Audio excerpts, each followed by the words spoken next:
Alunos, boa noite a todos, doutoras e doutores. Hoje nós estamos aqui para trabalhar o direito de provas no direito previdenciário. E por que é diferente fazer prova no direito previdenciário do que fazer prova em qualquer outro ramo do direito?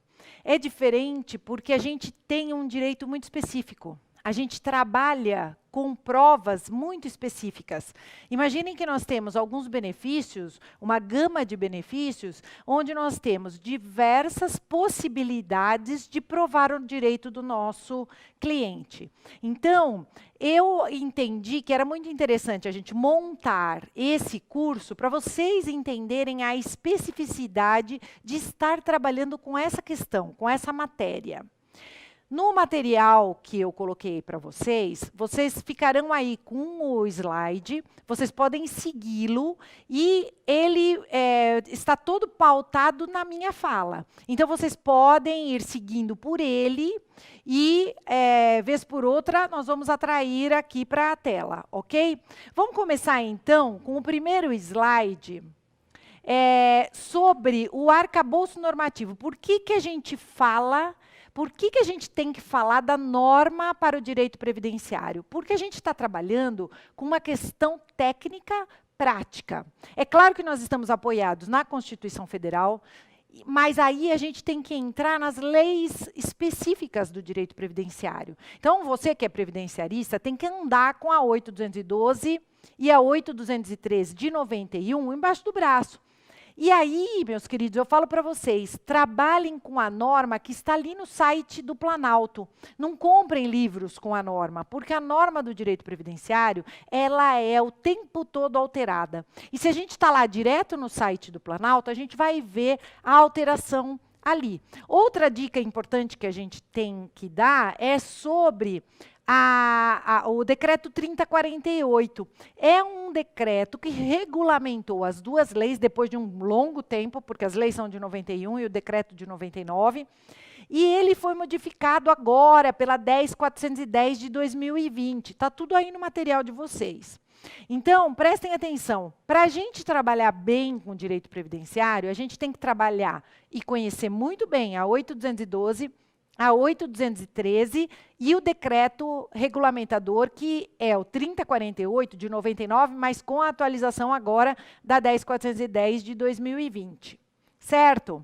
E aí, esse arcabouço normativo, ele é apoiado dentro do INSS pela IN 77. A IN 77 é a Instrução Normativa da Previdência. Então, ela, teoricamente, é para quem quer atuar na parte administrativa. Mas a gente não escapa dela. Para a gente ser um bom previdenciarista, então nós temos que estudar a 8.212, que é a lei de custeio, que fala de dinheiro, entrada e saída de contribuições. Nós temos que estudar a 8.213, que é a lei de benefícios, que ela vai explicar para a gente todos os benefícios e como eles podem ser aplicados, e o decreto 3048, que normatiza ambas, certo? Ele regulamenta ambas. Mas nós temos também que saber como atuar dentro do INSS, porque vocês sabem que uma boa parte do nosso trabalho é feita também na seara administrativa, porque a gente não pode ajuizar uma ação. Com algumas exceções, e bastante raras exceções, a gente não pode ajuizar uma ação sem ter passado antes pela seara administrativa. Então, o juiz vai olhar aquele processo e já vai pedir o processo administrativo, o PA. Então, para a gente atuar bem na seara administrativa, e olha, muitas vezes, de verdade, dá certo o benefício na seara administrativa, a gente nem precisa ajuizar. Então, é importante demais que a gente entenda a IN 77, porque ela faz com que o nosso processo seja abreviado muitas vezes. Então, de repente, você faz um pedido administrativo, ele é negado. Por exemplo, na primeira sentença, você já poderia ir para a justiça, mas muitas vezes é interessante que a gente recorra. Então, a gente faz um recurso administrativo para organizar aquele processo. Até para organizar o processo, né, pessoal? Porque muitas vezes o próprio segurado faz o pedido administrativo, não coloca documento adequado, faz um processo administrativo muito precário, e aí o juiz pode entender que não foi oportunizado ao INSS o recebimento de todos os documentos, porque se o processo administrativo estivesse ok, podia ser que o INSS tivesse dado o direito direto na seara administrativa.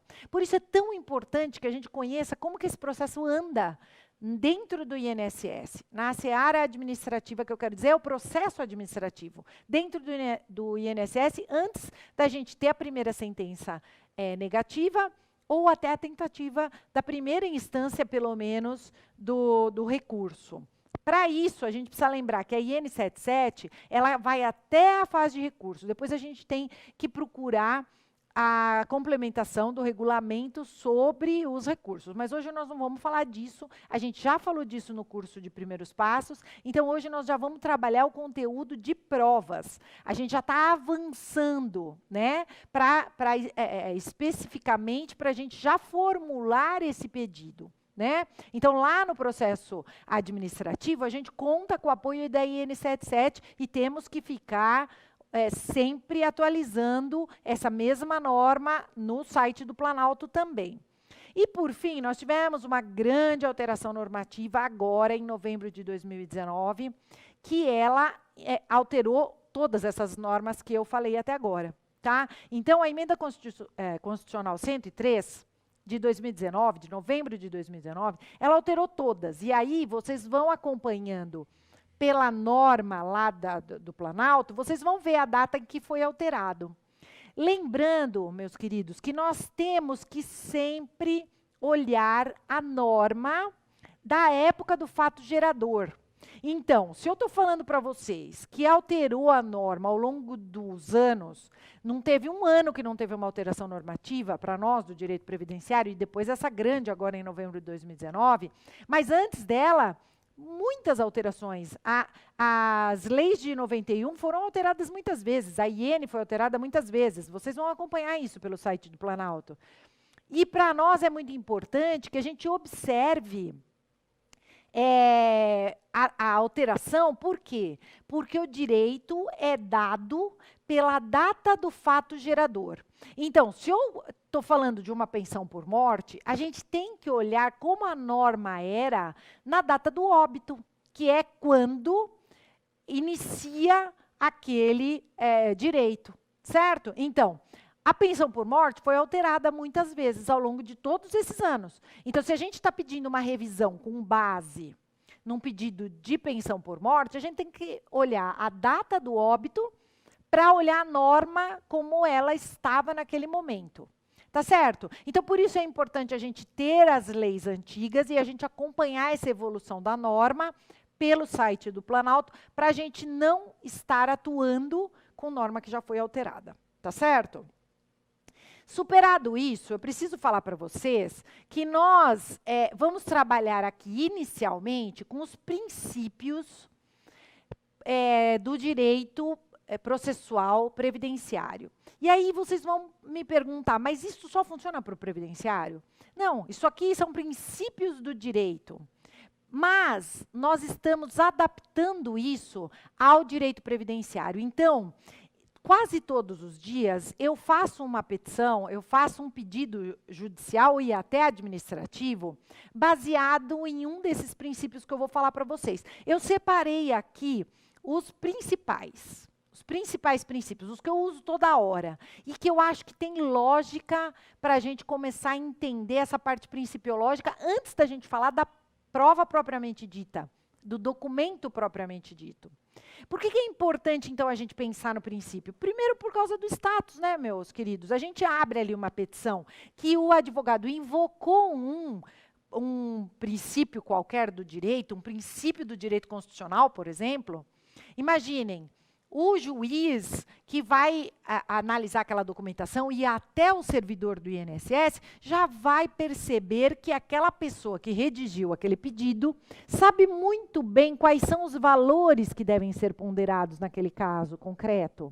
Então, vamos começar dizendo para vocês o seguinte: o processo previdenciário ele é tão diferente, ele é tão sui generis, porque ele atua com dois bens muito preciosos.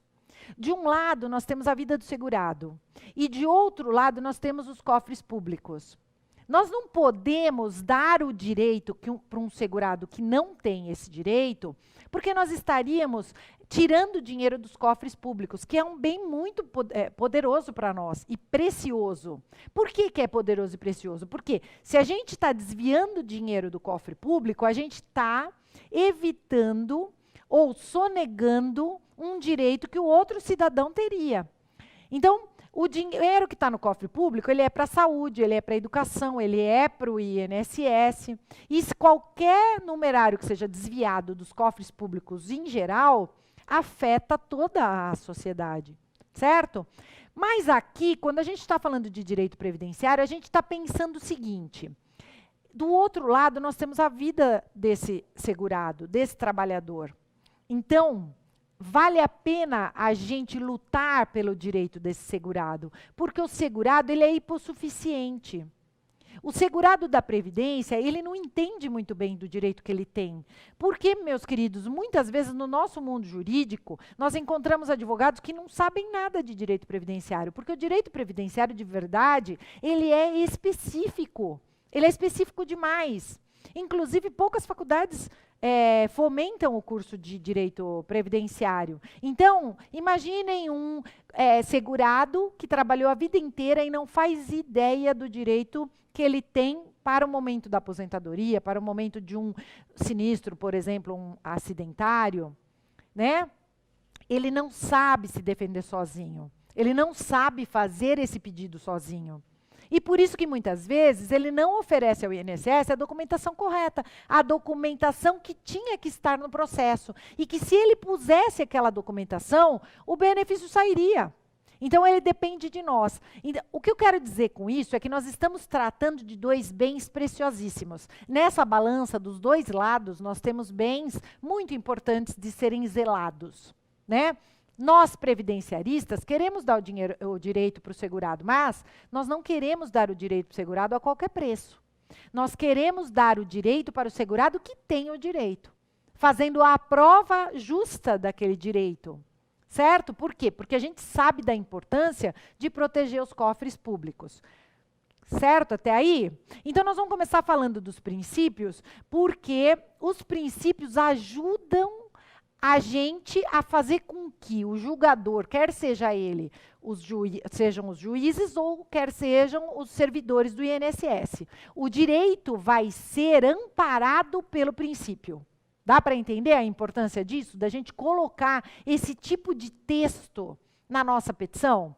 Quando a gente faz aquele curso de primeiros passos, a gente aprende a fazer a petição previdenciária, que é uma petição mais simplificada, cheia de tópicos. E ali, a hora que a gente vai juntar aquela documentação, a gente pode mencionar o princípio. Depois, numa fase 2, eu vou colocar nos grupos, vocês têm aí nos slides, vocês têm os contatos dos grupos. Lá nos grupos a gente coloca as petições. Algumas petições que eu fiz e que eu achei bacana, interessante, eu coloco lá no canal do Telegram ou nos grupos do WhatsApp, e aí vocês podem olhando a petição, vocês podem entender a importância da gente fazer essa provocação para o julgador. Tá? Então, vamos começar. O primeiro princípio que nós vamos falar é o princípio da não preclusão. O que quer dizer o princípio da não preclusão? Quer dizer que não tem preclusão? Quer dizer que não tem coisa julgada no direito previdenciário? Não, não é isso que quer dizer. Quer dizer que a coisa julgada no direito previdenciário, ela é flexibilizada.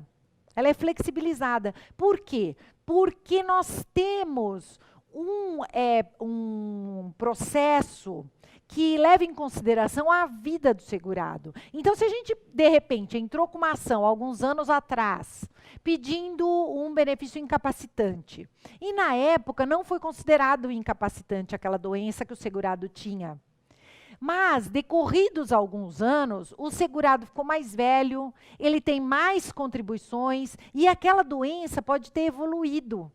E nesse caso, embora a gente esteja fazendo o mesmo pedido, as partes sejam idênticas, ou seja, o mesmo segurado contra o INSS, a gente tem documentos dizendo da mudança do status daquele caso concreto. Então, o segurado, ele teve uma evolução no quadro da doença dele.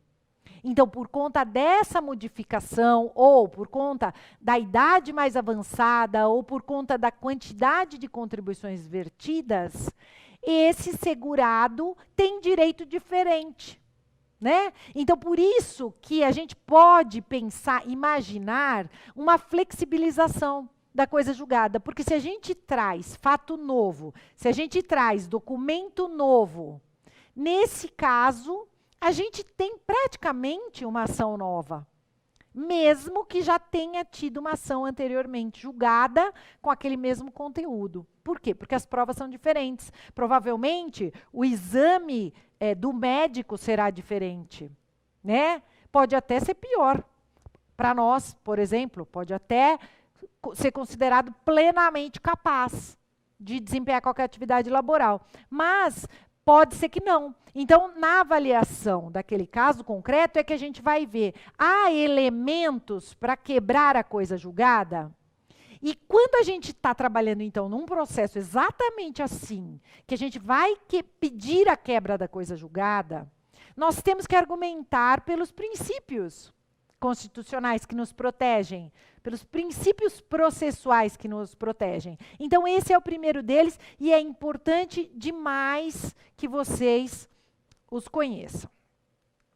Depois, o outro princípio super importante, que eu uso muito também, é o princípio da imediatidade da tutela previdenciária. Por que imediatidade? Porque, meus queridos, nós estamos falando de pessoas que provavelmente estão dependendo daquele benefício de forma alimentar. É para comer, é para sobreviver. Então, não adianta a gente dar o direito quando a pessoa já não precisa mais dele. Quantos e quantos casos a gente faz pedido de antecipação de tutela e a gente não consegue o direito por outros motivos? A gente tem também um curso sobre tutela antecipada, tutelas de emergência. Mas a gente não consegue o direito. E aí, quando esse direito sai, o que aconteceu? O segurado já morreu, por exemplo. Então, um pedido de aposentadoria por invalidez que a gente vem fazendo, ou um auxílio-doença que a gente vem fazendo, a gente vai convertê-lo em pensão por morte. Quantas e quantas vezes acontece isso? Por quê? Porque muitas vezes o processo caminha de uma forma tão lenta que não alcança o objetivo. E aí, esse princípio cutuca nessa ferida. Cutuca exatamente nessa ferida. Será que a gente está tendo efetividade se a gente demora demais para dar o direito? Será que o direito de verdade é um direito efetivo? Se essa pessoa não consegue recebê-lo a tempo? Então, isso é um outro tópico que a gente pode provocar quando a gente está querendo uma tutela urgente, por exemplo. A gente está precisando daquele direito mais do que do outro. Percebam que quando a gente vai falar de imediatidade da tutela, a gente já não está falando de imediatidade, não existe nada imediato, né? Porque demanda que o juiz analise aquele caso. Mas a gente pode provocar, então, esse pedido demonstrando que no caso daquele nosso cliente, ele é um doente com exigências maiores do que todos os outros doentes. Porque, meus queridos, a gente está falando de um rol de direitos que engloba ou pessoas muito idosas ou pessoas doentes.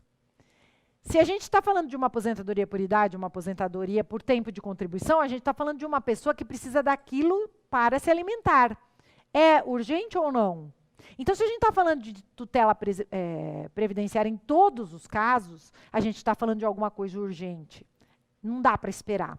Mas nós temos que provar que aquele caso concreto é mais urgente do que os demais. Tá certo? Então, vale a pena a gente fazer aí uma dissertação, uma breve dissertação sobre esse princípio quando a gente vai fazer esse tipo de pedido. Outro deles é o princípio do acertamento da relação jurídica e da proteção social. Então, no direito previdenciário, a gente não se preocupa muito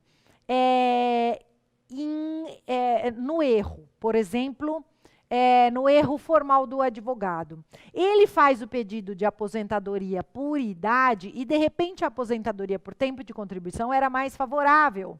E aí o próprio juízo, o próprio servidor, pode fazer a alteração do pedido. Mais ou menos a gente está falando daquela fungibilidade do direito processual. Mais ou menos é isso. Só que aqui a gente está falando do pedido de verdade. Então, o segurado pode ter feito um determinado pedido, porque ele normalmente é que faz, e se equivocou no pedido. Tem algum benefício melhor para ele. E o próprio servidor ou o juiz tem que dar o melhor benefício, tem que dar o direito, mesmo que a gente tenha feito o pedido errado. Tá certo? Mesmo que o procurador tenha feito pedido errado. É claro que eu não estou dizendo que vocês devam descuidar da forma de fazer o pedido. Mas muitas vezes a gente já está no meio do caminho, a gente pega aquele processo já no meio do caminho. E foi feito já um pedido equivocado. Quer seja pela própria parte, quer seja pelo procurador da parte. O que importa é que a gente pode invocar esse princípio do acertamento da relação jurídica, que é a técnica, o pedido técnico jurídico, com a proteção social. O que pesa mais, a técnica jurídica ou a proteção social? Eu dar o direito, o melhor direito para aquele segurado. Deu para entender? É por isso que é tão importante a gente entender desse rol de princípios, porque a gente vai começar uma breve dissertação antes de fazer o pedido que a gente vai fazer no futuro, ali logo em seguida, ok? Outro, princípio da vedação da proteção insuficiente. O princípio da vedação da proteção insuficiente, ele veio lá do direito constitucional, quando a gente imagina qual foi o objetivo, a mens legens? Para que o legislador inventou aquele tipo de defesa, aquele tipo de proteção? Se o segurado ele não é amparado de forma alguma, então a gente tem uma ineficiência do judiciário, a gente tem uma ineficiência do Estado como pai. Então, a gente precisa olhar para aquela situação e entender, esse benefício aqui, ele foi criado para salvaguardar quem? E aqui eu estou lembrando vocês especificamente do LOAS. O LOAS, ele é um benefício assistencial que ele foi criado justamente para atender aquelas pessoas com uma situação econômica, financeira, com uma situação de vida, de hipossuficiência. Certo? A pessoa que se socorre do LOAS, ela tem que ser uma pessoa que está à beira da miserabilidade. E aí eu digo para vocês, exigência de 1/4 do salário mínimo, critério de você provar que você, família de 4 pessoas, vive com 1/4 de salário mínimo, quer dizer que uma família de 4 pessoas vive com um salário mínimo? Isso é extrapolar o critério da miserabilidade. Certo? E muitas vezes, isso inclusive o Supremo já entendeu dessa forma. Muitas vezes o critério, ele exclui tanto que ninguém consegue ser atendido por aquilo. Deu para perceber o que é uma proteção insuficiente? Tem uma normativa lá que a gente pode usar, tem um direito que a gente pode dar, mas a gente não consegue enquadrar ninguém nele. Por quê?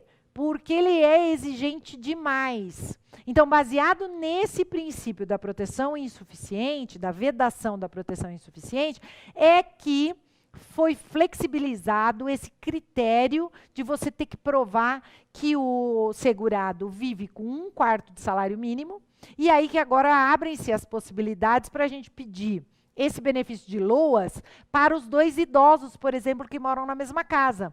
Então, um idoso recebe uma aposentadoria de um salário mínimo, a gente pode pedir o LOAS para o outro, porque flexibilizou, né? Baseado aí nessa ideia de que, se fosse a exigência levada a ferro e fogo, o que ia acontecer? Ninguém teria direito a esse benefício. Seria um benefício morto. O LOAS seria um benefício morto, que ninguém teria direito de conquistar. Por quê? Porque ninguém consegue fazer a prova de tamanha miserabilidade. Certo? Vamos lá. Mais um princípio que eu uso muito, o princípio da paridade de armas. Vocês acham que o INSS tem a mesma força probante do que o segurado?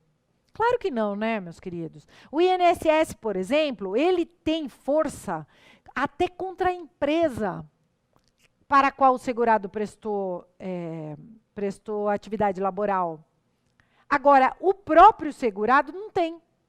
Então, vamos imaginar um caso de um segurado que ele trabalhou numa atividade potencialmente causadora de um ônus físico, psíquico, enfim. Trabalhou com algum produto ou processo, procedimento que faz mal para a saúde. Quando ele está trabalhando, ele já está atingindo o tempo da aposentadoria, ele quer usar aquela informação, aquele tempo que ele teve na atividade especial para potencializar a aposentadoria dele. E aí ele pede para a empresa, poderia me fornecer os laudos? A empresa muitas vezes nega, ou fornece o laudo de forma inadequada, um laudo mal feito. Um laudo técnico mal feito não é aceito pelo INSS. E o segurado, nesse momento, não tem força contra a empresa. Imaginem, se o INSS notificar a empresa para que a empresa arrume o PPP, por exemplo, é muito diferente e muito mais eficaz do que se o segurado fizer isso, o próprio empregado daquela empresa. E aí que nós precisamos pedir para o INSS fazer esses pedidos de documento médico, de informação sobre acidente de trabalho, de organização de documento do trabalhador, por exemplo, os PPPs que eu estou dando o exemplo aqui. Nós temos que pedir para o INSS fazer essa provocação à empresa para colaborar com a soma de documentos. Então, quem tem mais poder de armamento?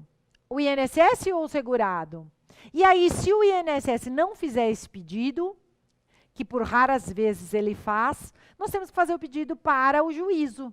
Então, lá, o juiz, a juíza, já na seara estadual ou federal, fará o pedido para que a empresa, uma ordem, inclusive, para que a empresa apresente a documentação adequada.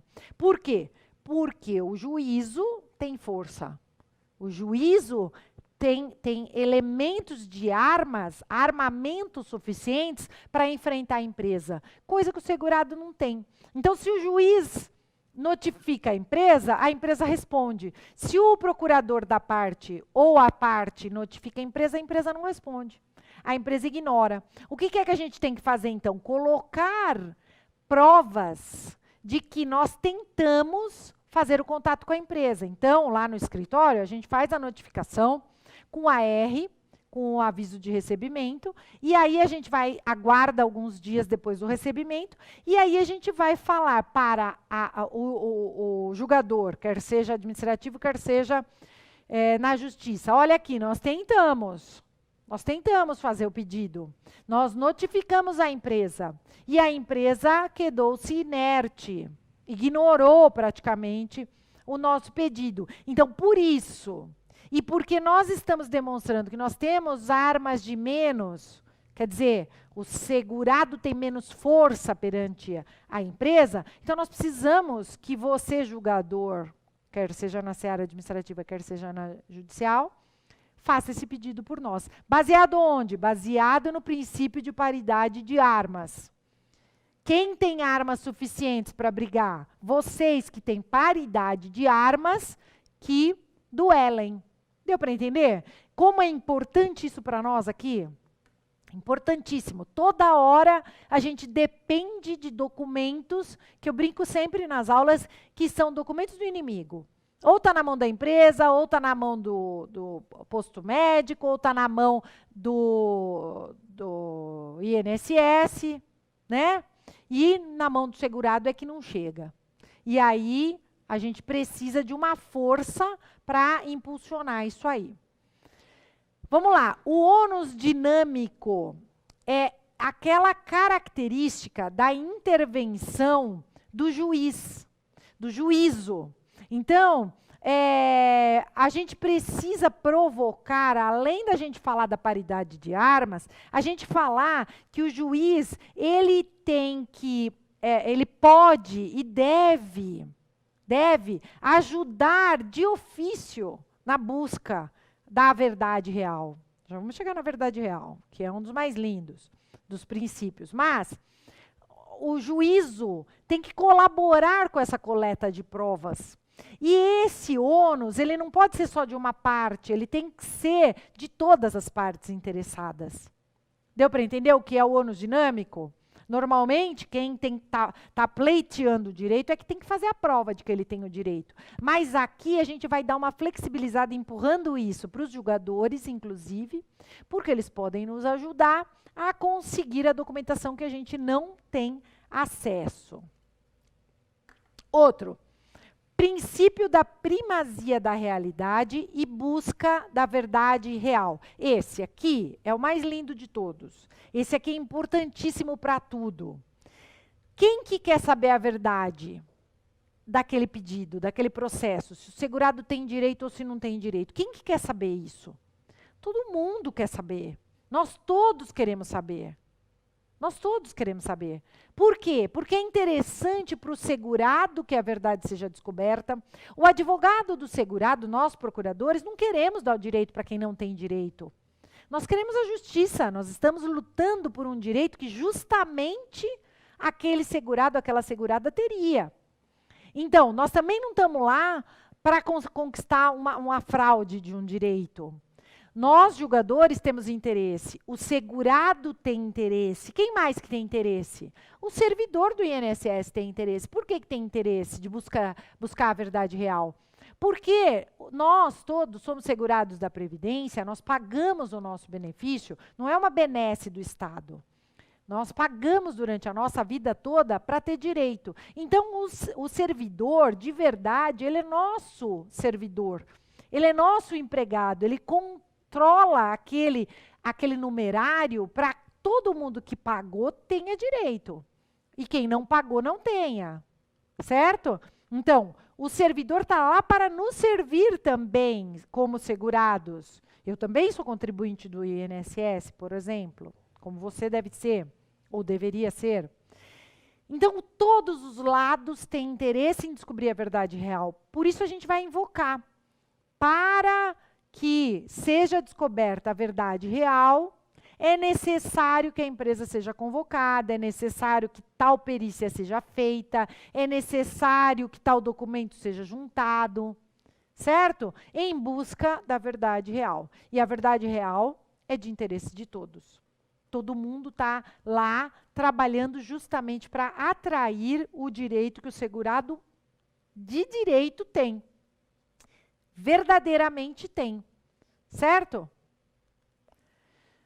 Bom, agora nós vamos começar a falar de todas as provas especificamente, mas aí nós vamos começar a pincelar, naturalmente nós vamos começar a pincelar os princípios. Vocês vão percebendo, então, que se a gente está falando de um determinado benefício, você mesmo aí vai começar a pensar, pomba, aqui para eu fazer esse determinado pedido de prova, para eu juntar essa prova, para eu conseguir esse direito que eu estou pleiteando, eu preciso invocar um daqueles princípios, tá? Então, toda hora, você fica com o material na tua mão, quando você está fazendo uma petição, porque, vez ou outra, você vai ter que voltar para fazer a coleta de um desses.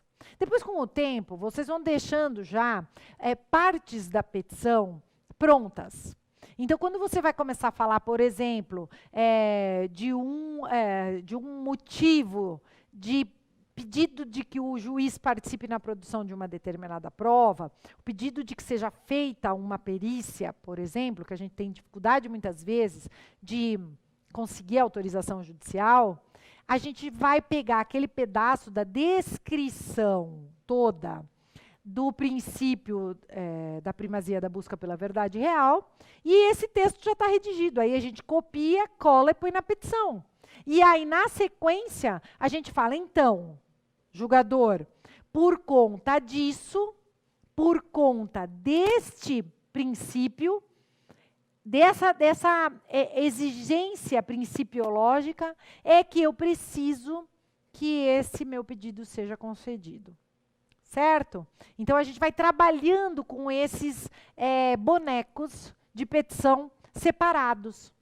Certo? Então, a gente vai recortando na hora que a gente vai fazer o determinado pedido, a determinada solicitação dentro de uma petição. Então, muitas vezes a gente invoca mais de um desses princípios. A gente está trabalhando com mais de um ao mesmo tempo. Eu vou mandar para vocês, nos grupos, algumas petições que contenham já esses pedaços. E aí, vocês vão guardando, arquivando. Na hora de um momento de necessidade, vocês sabem onde buscar. Lembrando que no canal do Telegram, tudo que eu coloquei lá, fica lá, está lá ainda. Então, em qualquer momento que vocês acessem o canal, e nas nossas mídias ele está aí determinado, você vai ter todo o conteúdo anterior. Você pode voltar ali no tempo e vai ter a petição, vai ter o videozinho explicando um pedacinho da aula, vai estar lá. Então, de repente, para você que quer acompanhar essa evolução de material, é legal entrar no canal do Telegram, tá certo? Vamos lá. O nosso Código de Processo Civil, o novo CPC, no 369, no artigo 369, ele fala o seguinte: as partes têm o direito de empregar todos os meios legais, bem como os moralmente legítimos, ainda que não especificados nesse código, para provar a verdade dos fatos em que se funda o pedido ou a defesa, e isso influir eficazmente na convicção do juiz. Então, o nosso Código de Processo já diz que nós podemos usar todas as formas de prova. Todas as formas de prova em busca da verdade real, certo? Então, mesmo as provas, os meios legais que não estão especificados no CPC, a gente pode invocar como direito da parte. Então, não se esqueçam, proibição de confecção de uma determinada prova é cerceamento de defesa. Tá? A sentença pode ser anulada, sim. A sentença pode ser anulada, sim. Por quê? Porque é necessário que o juízo, que os julgadores, trabalhem também a favor da busca da verdade real. E você negar uma prova que é fundamental é cerceamento de defesa. Agora, prestem atenção. Toda produção de prova envolve dinheiro, custa caro. Então, o juízo, muitas vezes, ele nega a produção de provas que são desnecessárias. Ele já conseguiu firmar o convencimento com as provas que ele tem. Então, nós vamos observar a real necessidade de que se coloque mais um laudo pericial, por exemplo, que se desloque um perito para a empresa. Se nós já temos outros documentos, se nós já temos provas suficientes, então a gente não vai precisar provocar o juízo e provocar o gasto do erário público. Certo? Porque a maioria dos nossos processos, eles tramitam pela assistência, pela justiça gratuita. Então, a maioria dos nossos processos, quem custeia a produção da prova pericial é o próprio Estado. Então, por isso, muitas vezes, o pedido de produção de prova é negado. Por quê? Porque ele custa caro e, muitas vezes, ele não é necessário. Tem outros elementos de prova que podem colaborar com aquela informação dada. Então, aí, meus queridos, vocês é que vão mapear o que é necessário ou não. O que é necessário que se faça? É importante que a gente faça uma perícia, por exemplo? É fundamental que a gente faça uma perícia dentro da empresa? Ou dá para a gente perceber que o ruído era alto, porque está lá no PPP, por exemplo, Aliado a isso, o EPI, o equipamento de proteção, não era suficiente. A gente está mostrando que os certificados de validade daqueles EPIs estavam vencidos, por exemplo. E ainda, a gente colocou uma documentação médica dizendo que o nosso cliente, o segurado, a segurada, já tem perda auditiva. Então, quer dizer, o juízo olha para aquelas provas que a gente já colocou, e aí a gente joga para ele. O julgador, é necessário, excelência, que se faça a prova dentro da empresa para apurar as condições de trabalho? Ou as provas que eu trouxe já são suficientes? E aí o juiz pode entender, com esses elementos eu já tenho condições de julgar. Certo? É claro que se julgar positivamente, maravilha. Se julgar de forma negativa para o segurado, a gente pode recorrer, inclusive, invocando o direito à prova. Certo?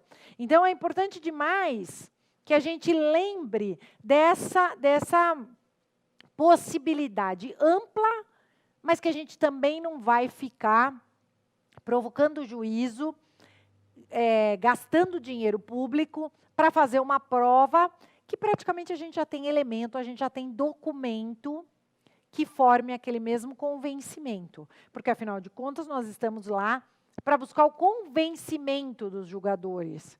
Quer seja do servidor, lá na seara administrativa, quer seja aqui na justiça, mas a nossa intenção é essa. Se os documentos que nós temos são suficientes, então nós não precisamos provocar um gasto público para só fazer mais uma prova. O juízo já ficou convencido? Excelente. Certo? A gente lembra da ideia desse dinamismo do juízo. Quer dizer, o juízo, ele ampara a nossa ação, ele ampara o nosso pedido. Como? Atuando dinamicamente. Prestem atenção no 370 do novo CPC. Caberá ao juiz de ofício ou, a requerimento da parte, determinar as provas necessárias ao julgamento do mérito. O juiz pode olhar para aquele caso concreto e perceber que ainda faltam elementos. Ele ainda não está convencido o suficiente. Então, ele pode, mesmo sem o requerimento da parte, ele pode pedir perícia, por exemplo. Ele pode pedir documentos, por exemplo. Ele pode fazer provas que o convença. Então, ele sabe quais são as provas que são necessárias para o próprio convencimento. Então, até que ele esteja satisfeito, ele sai daquela posição estática para ele mesmo provocar as provas. Dá para perceber, então, que a gente pode trabalhar com esse 370 de uma forma bem inteligente, praticamente para a gente empurrar para o juízo a responsabilidade, como que se o órgão julgador não estiver suficientemente convencido, ele mesmo tem que provocar o convencimento. Praticamente um parceiro do procurador da parte. Praticamente um parceiro. Por quê? Porque a gente conta com o juiz para essa função. É o juízo dinâmico. E está aqui, meus queridos, eu não estou inventando nada. O 370 fala que o juiz tem que ser um juiz dinâmico. Tá?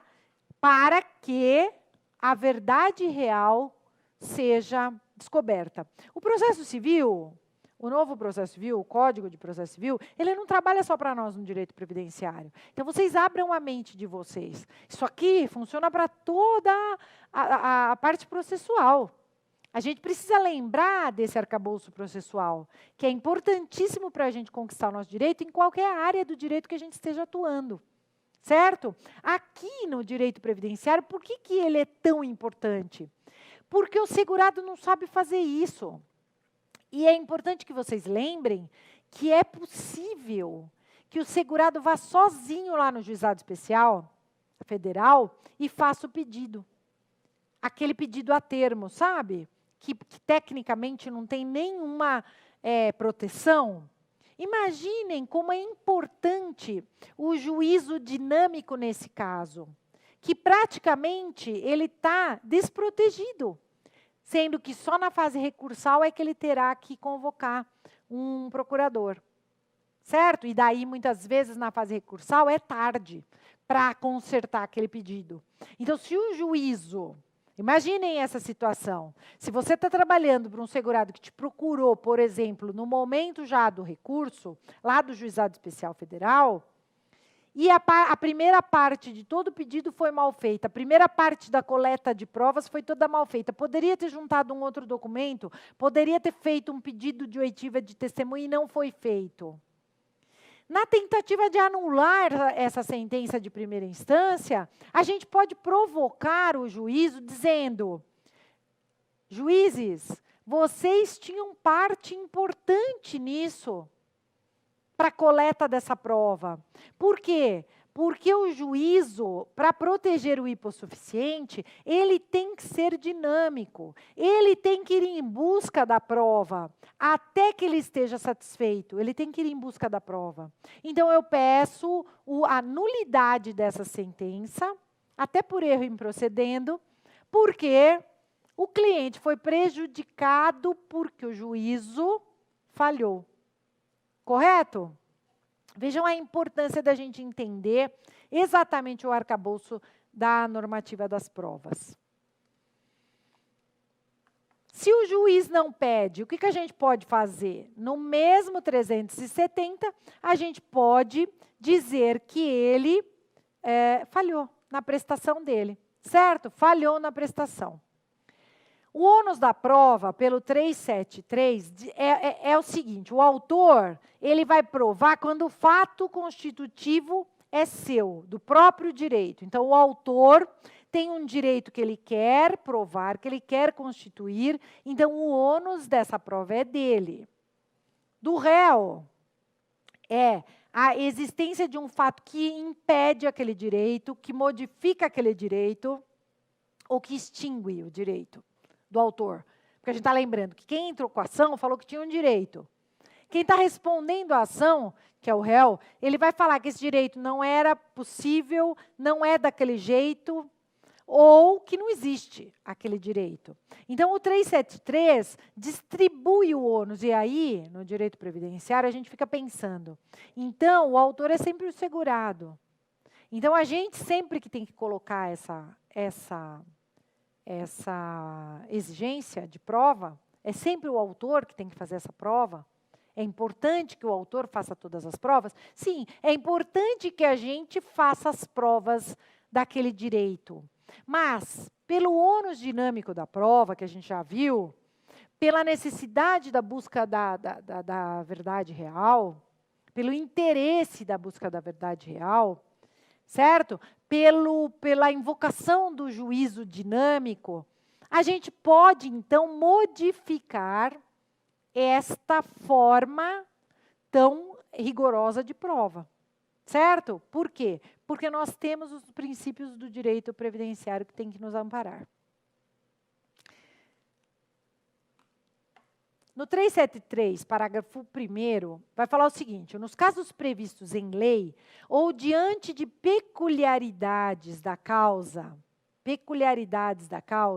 relacionada à impossibilidade ou, prestem atenção, excessiva dificuldade de cumprir o encargo, ou uma impossibilidade de cumprir o encargo ou uma excessiva dificuldade de cumprir o encargo, do caput, que é o 373 que a gente acabou de ler, ou a maior facilidade de obtenção da prova do fato contrário, poderá o juiz atribuir o ônus da prova de modo diverso. Lembra lá no 373, então, qual que é a responsabilidade do autor e qual que é a responsabilidade do réu? pelo ônus dinâmico da distribuição pela distribuição dinâmica do ônus da prova, o juiz pode olhar para aquele caso concreto e falar, é muito mais fácil para o INSS conseguir esse documento com a empresa. É muito mais fácil eu, juízo, exigir.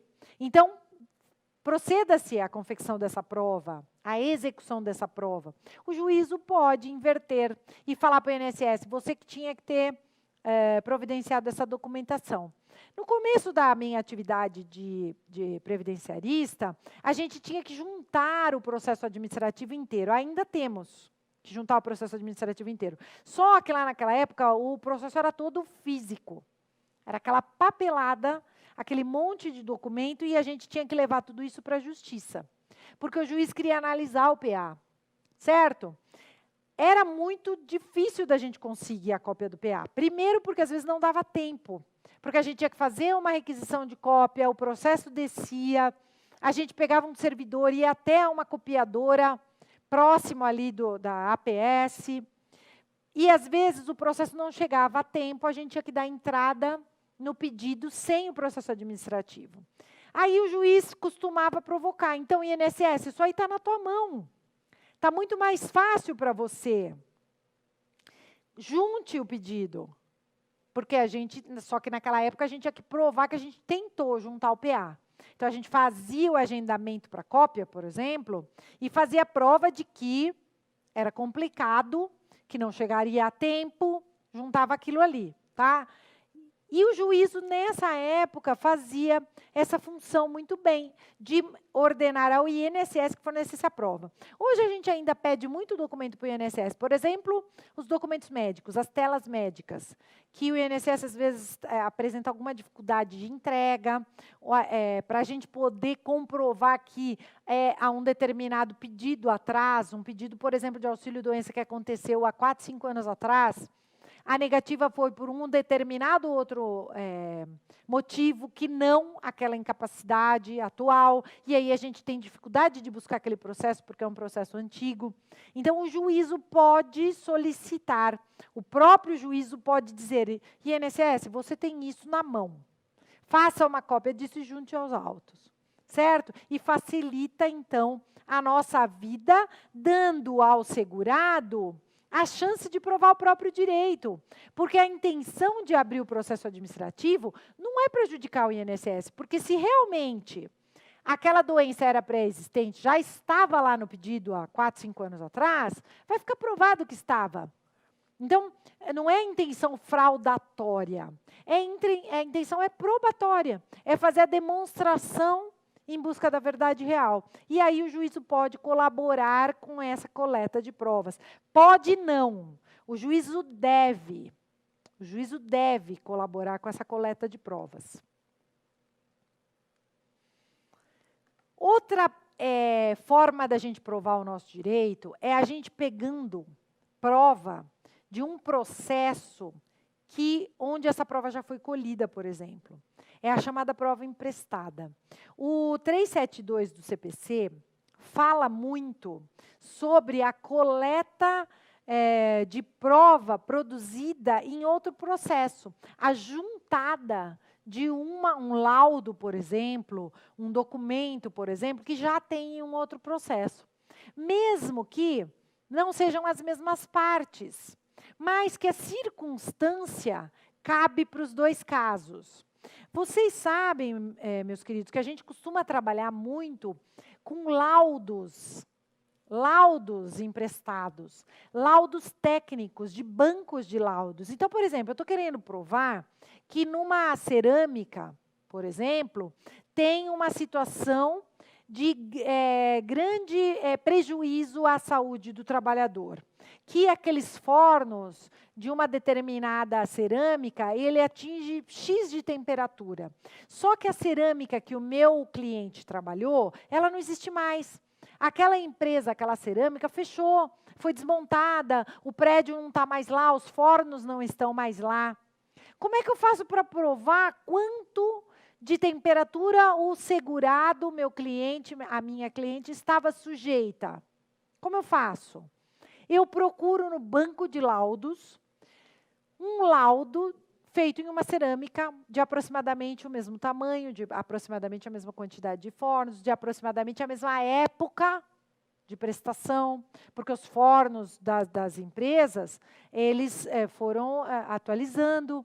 Então, o que acontecia há 30 anos atrás, provavelmente é muito mais moderno hoje. Então, a gente procura em bancos de laudos alguma coisa semelhante, certo? Àquela condição real do nosso cliente e a gente faz prova através de um documento que não tem nada a ver com o caso concreto, com o nosso caso concreto. O nosso caso concreto não era naquela cerâmica, o nosso cliente, ou aquele processo onde tem aquele laudo, não é de nenhum colega de trabalho dele, não tem nada a ver com o nosso caso concreto. Mas tem a ver com uma situação fática semelhante. E aí, por essa semelhança, a gente consegue equiparar os casos. Tá certo? Então, a prova emprestada, a gente vai correr atrás dela no processo trabalhista, por exemplo. Nós já pegamos muitos laudos de perito que fez a perícia para constatar, por exemplo, a insalubridade. E aí, aquele laudo que consta a insalubridade, para nós, faz a prova de que a atividade era especial, por exemplo. O processo trabalhista ajuda bastante a gente quando a gente está querendo provar que o nosso segurado fazia horas extras e aquela exposição dele a um determinado ruído por 8 horas não era potencialmente agressiva, mas por 10 horas, por exemplo, sim. Então, aquele limite de horas a gente pode buscar lá na informação do processo trabalhista, né? Recentemente, nós fizemos lá no escritório a busca de um laudo de uma situação concreta de uma cliente, de um processo trabalhista de uma colega dela. Então, ela mesma não recebeu a insalubridade no processo dela. Ela também entrou com processo trabalhista, mas no caso dela, o juízo não concedeu o acréscimo. E aí, na conversa que ela teve conosco, uma colega minha conseguiu alguns anos antes. Então, vamos buscar o laudo da tua colega, que trabalhava no mesmo setor, na mesma função. Não era para o processo trabalhista mais, ela já tinha perdido o prazo para entrar com o pedido do acréscimo da insalubridade. Era para o processo previdenciário, para provar que naquele período ela tinha atividade especial. E aí nós juntamos o laudo da colega no processo concreto dela.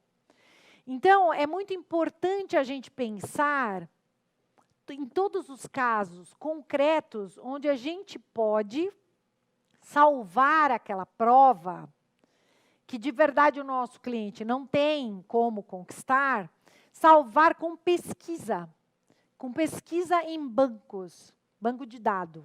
Então, se ele nunca teve ação trabalhista, um colega talvez teve.